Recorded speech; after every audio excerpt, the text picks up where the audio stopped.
Now, today marks the end of this year's International Week for the Deaf, an annual commemoration to raise awareness and highlight challenges encountered by the deaf in community.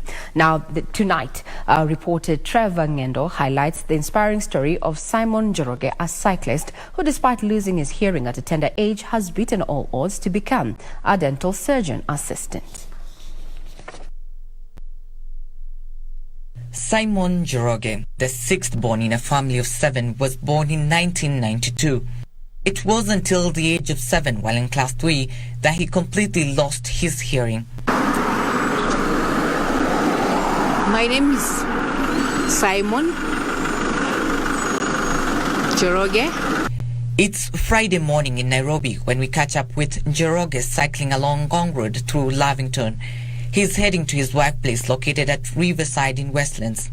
It is an 18 kilometers ride from his house in Mbulbul, Ngong, making the round trip 36 kilometers.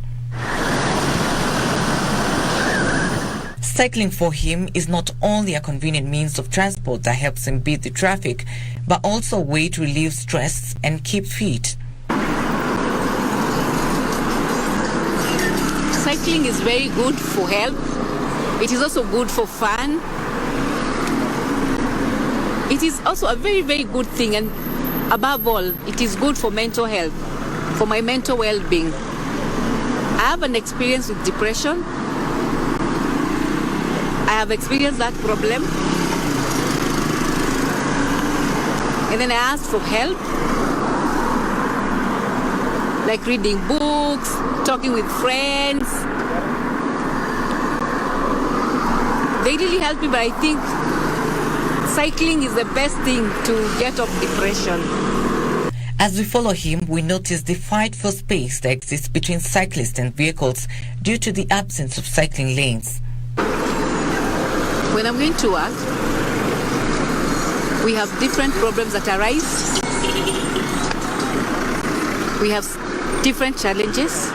Some road users use the road well, others are very proud. And sometimes you have a problem with big lorries and the way some drivers drive.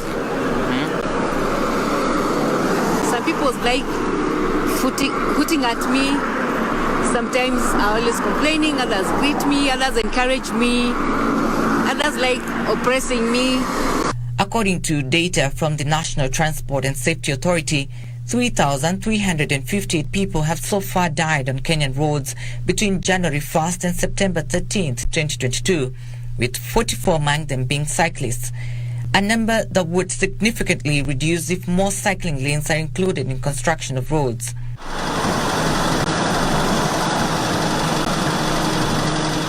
The morning ride to work takes an average of 35 minutes.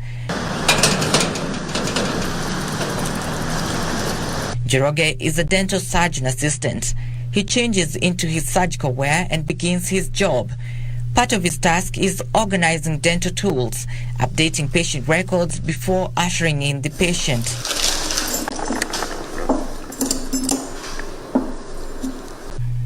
The dental surgeon, Dr. Peter Muriuki, comes in, and it is here that Njoroge's skills are on display. I didn't know what I was missing until I met Simon. There's just something different about Simon, even the way he assists me on the chair side. He's able to tell things that I also cannot be able to see. Njoroge has a good rapport with patients and even colleagues. Then when I started working, I really used to fear a lot because I didn't know what to expect. But my boss kept on encouraging me and telling me not to fear. He really encouraged me. He was very patient with me. And yes, he really helped me. So initially it was very challenging, but later on I got used.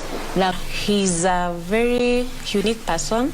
He's very friendly to us. When I tell him, Simon, there's a patient here, so he's able to read my lips. And he just act immediately. He knows what to do after that. When it comes to like, there are sometimes it may be hard or difficult to read, so I'll just take a pen and write something for him, and then it will be done. For families with deaf people, Njoroge has a word of encouragement. My family, I am the only deaf person. I am the only deaf person. And I know some parents who have some deaf people, and they hide them, they hide their children. Some even have started homeschooling.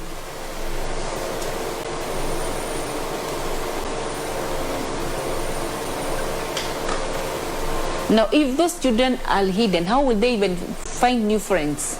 That's a challenge.